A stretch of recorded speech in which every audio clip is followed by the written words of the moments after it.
heat stroke cases, just a few spider bites, and some flying roaches, according to my mom. Demonic flying roaches, according to my mom.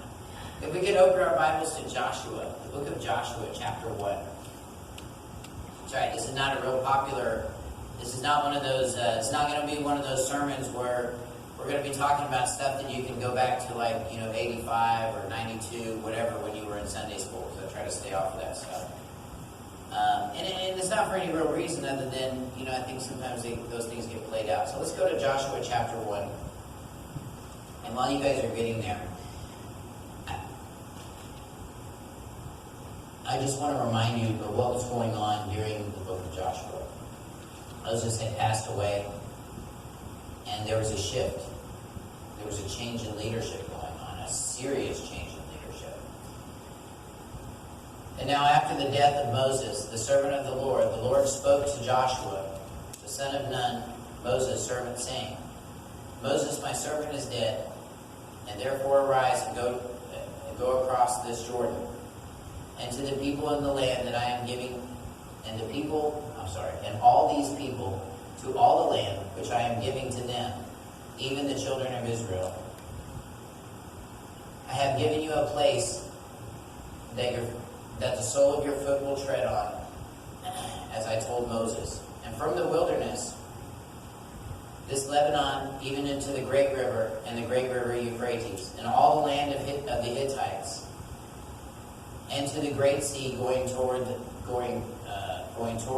going down of the sun shall be your border.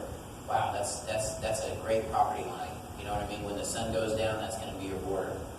That's a good thing unless you're on a lawnmower. Trust me, that's a really good thing. Verse 5, no man shall be able to stand before you all the days of your life. As I was with Moses, so I will be with you, and I will not fail you nor forsake you. Let's pray. Father, I just thank you for your word, and I thank you for your direction. I pray that as we go through this discussion this evening, Father, that fruit be amongst our gifts, Father, that we open tonight, Father. I pray that you prepare our hearts, Father, for this message, and I pray that you prepare us for your word, Father, in your precious name. So what's going on? Well, big things are going on. Moses is big. Moses is huge in the Old Testament, okay? And he's so huge that you can get into discussions with just about any other race around the world about Moses. Okay? Moses was a very controversial character. Moses was everywhere he didn't want to be when you read about Moses. Okay? And so all of these great things have happened. Okay? We've got, Moses got the people out of Israel. And they're talking about walking. They're doing a lot of walking. God's going to provide all that stuff for them. He's providing them a land. But he's trying to get them to that promised land. And now it's time to hand it over to Joshua.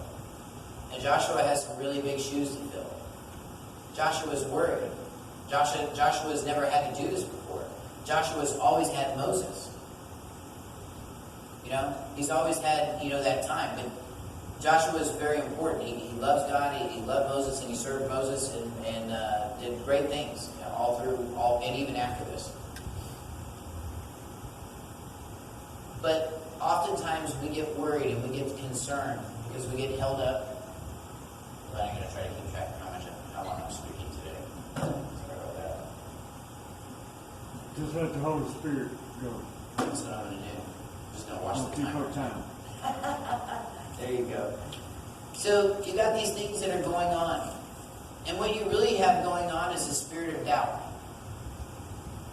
And I can tell you that 3 years ago, 4 years ago, when God spoke to me and he said, you're going to get in that RV and you're going to tell people about me, I looked around because I knew he had been talking to somebody else and there was nobody else in the front yard but me. And can I tell you that when God calls you to do something, it changes you. It changes who you are. It changes who you thought you were going to be. When I was a young man, I thought I will be a musician for the rest of my life. This is all I'll ever do. This is all I'm going to ever want to do. And that's it. I didn't even want to go to work. I just wanted to play my guitar. I just wanted to write music all day. That's all I wanted to do. And I thought that's what I was going to do. I really did. And so I built my life around that. But when God came into my life, He broke all of those. He broke all of those molds, those directions, those prerequisites, the plans that we make, right? It's very popular to make retirement plans these days. Have you made plans for your burials? Have you made plans for this? Have you made plans for this? This is the one thing that people don't make plans for. You know why? Because we don't see it. Say that one more time. We don't make plans for this kind of stuff because we don't see it. Why don't we see it? Well, there's various reasons why we don't see it. The main reason I think that we don't see them is just because of lack of faith.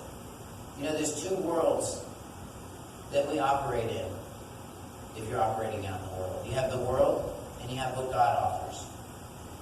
And, you know, I've heard that for years growing up in Sunday school, so I told you I promised I'd stay out of the Sunday school stuff. But let me just jump into it for just a minute. You know, even though I was taught that salvation is not a gift, salvation is a gift, I was taught that salvation, you don't have to earn your salvation. You don't have to get on a bicycle, put on a white shirt, wear silk underwear, and ride around the neighborhood and do cool things for people and hope you get to heaven. That is not going to work. Okay? And I am absolutely sure of that. But, what does the church tell us? I think that they tell us two different things sometimes. I don't think they mean to, but I think there's a spirit that wants to be productive and ambitious, and sometimes we want to get ahead of God. We should be behind God. In verse 5 in Joshua, it says that no man will be able to stand before you all the days of your life. Wow. That means, husbands, if your wife is doing everything for you, you need to wake up and listen to this. No man will be able to stand before you for all the days of your life. Well, what does that really mean?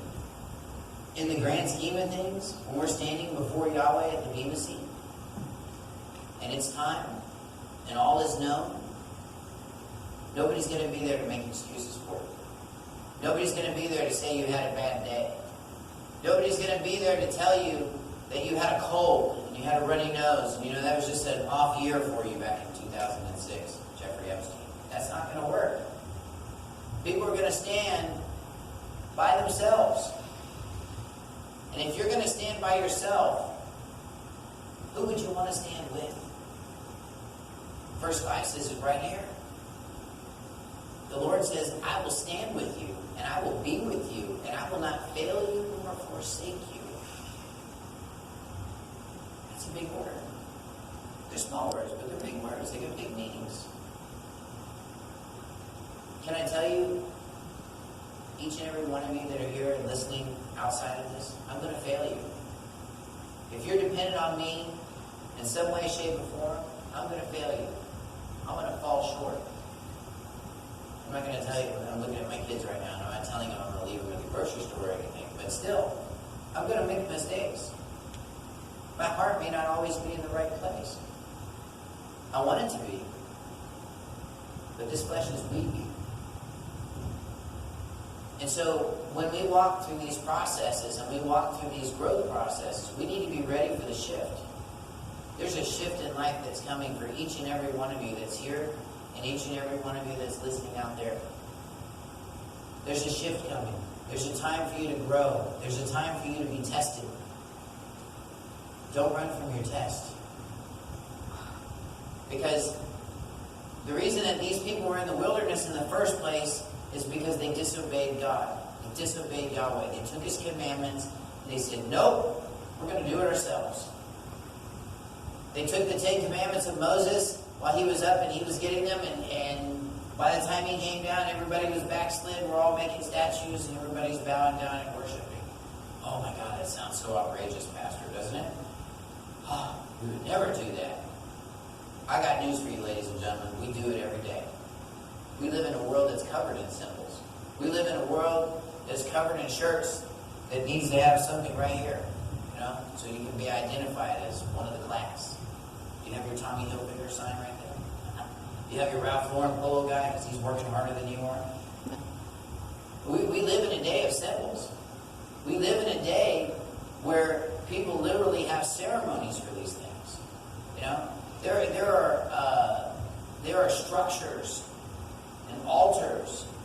in just as close as Kerrville, Texas, that I know of personally. That's right, a full outdoor altar. You can go out there and do your thing. So what's changed? Not a whole lot. And can I tell you that the Lord is the same every day as He always is? Whenever you see a revision in paperwork, or a revision or a change in agreement, those of you that have PayPal accounts, you'll know what I'm talking about. You get an email once or twice a year that tells you some things are about to change. Your user agreement is about to change, and these things are going to happen. Woo-hoo. You're like, okay. You know.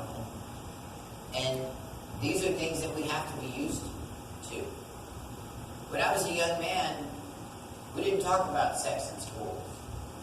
When I was a young man, we didn't talk about sexual preferences in schools. You know why? Because we left that up to the parents.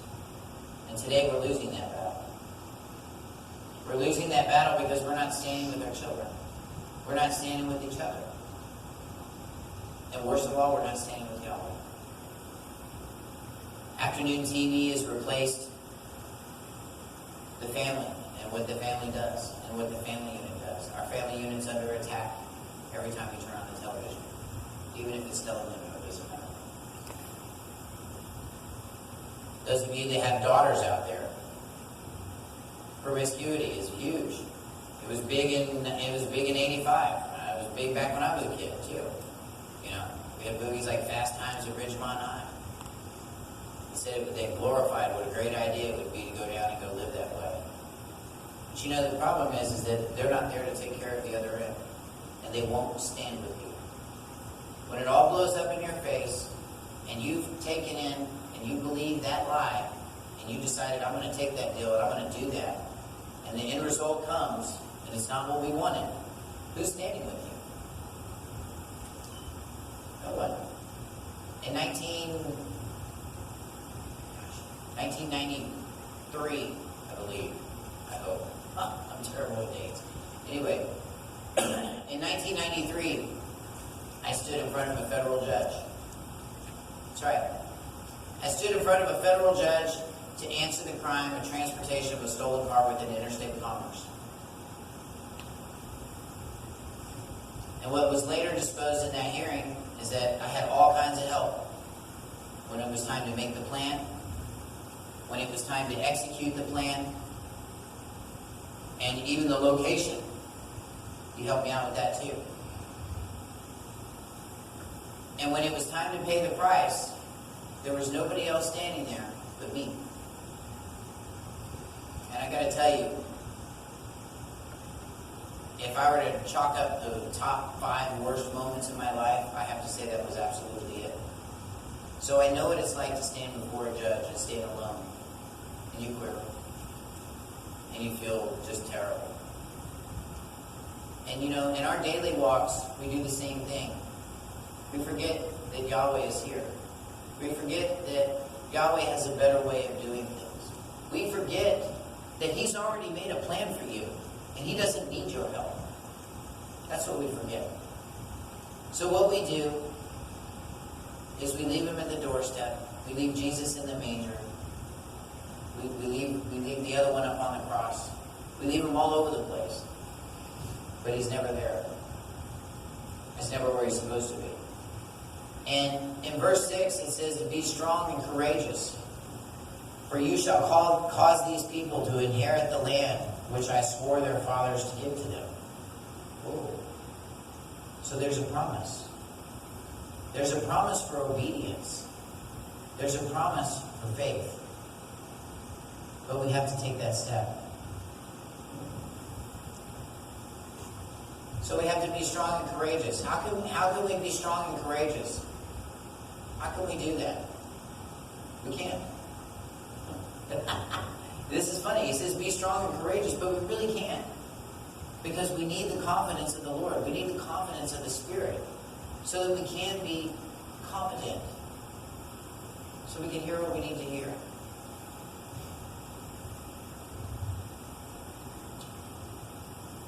Joshua later took up into his camp and he took control of his people. And he did lots and lots of other things. in the book of Joshua, he comes across a city, and it's Jericho. And it's a big city. It's got big walls. And I'm not going to go through and read all of it tonight because I think most everybody knows the story. But you know, he didn't stand alone. And when Yahweh said, I got a plan, he didn't say, get your best tanks. He didn't say, get the biggest guns. He didn't say, call Donald Trump. He didn't say any of that. But we would think, if I was getting ready for a war for the biggest city ever, I mean, I'm not really a warrior, that's not really my thing, but if it was, and I was doing that, I would want the biggest tanks, the biggest guns, the sharpest swords, the biggest shields, and the best health insurance. Amen? So, these are things, these are priorities. But you know what? When Yahweh sent him up there, he didn't send him with any of that. He said, you put your singers first, and you give me praise, and I'll do the rest. Tonight we sung a song about singing praise, giving the Lord praise when you fall, giving the Lord praise when you fail, giving the Lord praise when you're in the face of danger. And it's scary. And can I tell you, it works. And does it work because I say it works? It works because Yahweh says it works.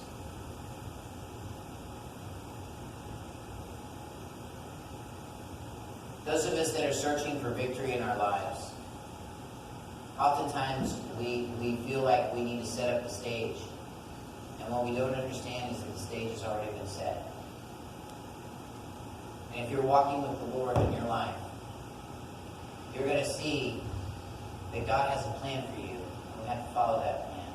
Just as he had a plan for Joshua. And sometimes we can be so stubborn that we just don't quite make it. And Moses didn't make it. He tried.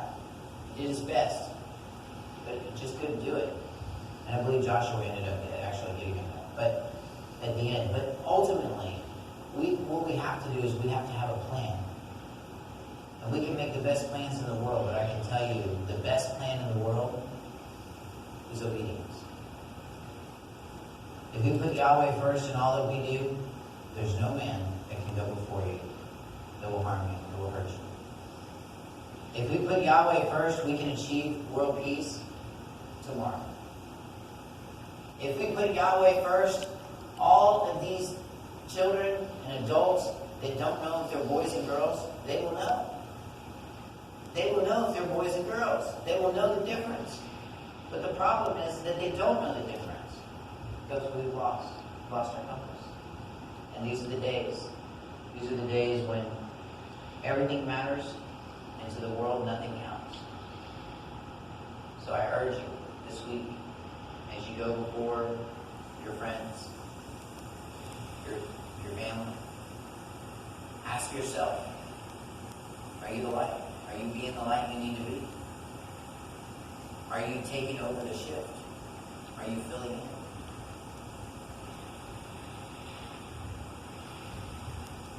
And I can tell you, I've read this a million times, but I fail just as many.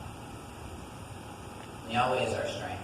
It's not something we can do. Churches tell us that we need to go and we need to do this, this, this, this, and this. But what we need to do is we need to get behind God. We need to keep politics out of our church because there's no place for it. We need to keep all this extra stuff, all this Jerry Springer stuff. We need to keep it on Jerry Springer. Really, that's what it's there for. And if we get focused on the things of God, in Hebrews chapter 8, verse 10, it says that my laws will be written upon your heart. What does that mean? That means you don't have to look up the 10 Commandments to see if you're living right. You already know. And that's where we're at tonight.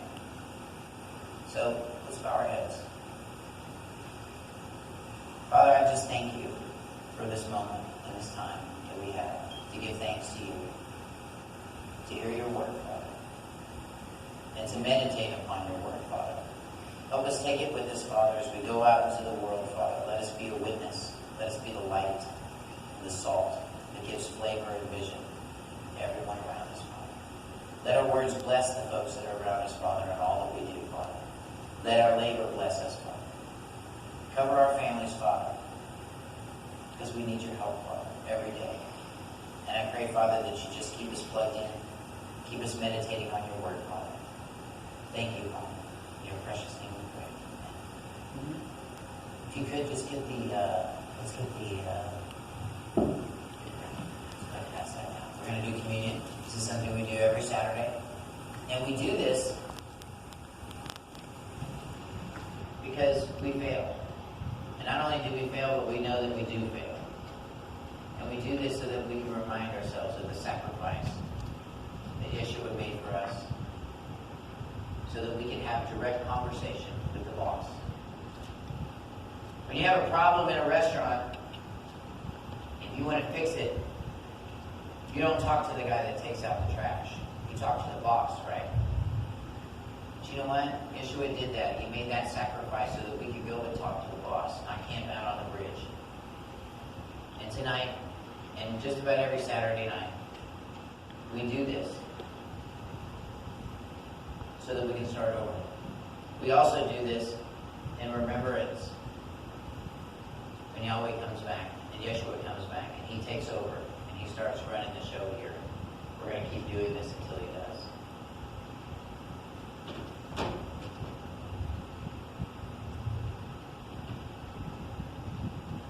You guys will just be seated. Great. Before Yeshua was about to pay the ultimate price with his life, to be tortured and crucified, so that we could have communion with God. And before he did that, he had dinner with his disciples, and he blessed the bread. He prayed over it, he blessed the bread, and he broke it. Take the bread. This is my body.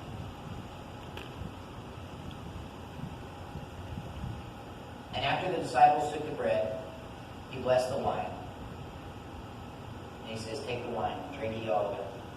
This is my blood of the new covenant. That cover all of our sins. Wash them away.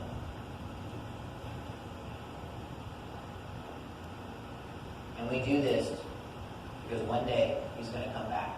And when he comes back, he'll be King of Kings and Lord of Lords. And he's going to reign, and he's going to take care of these principalities and these courts and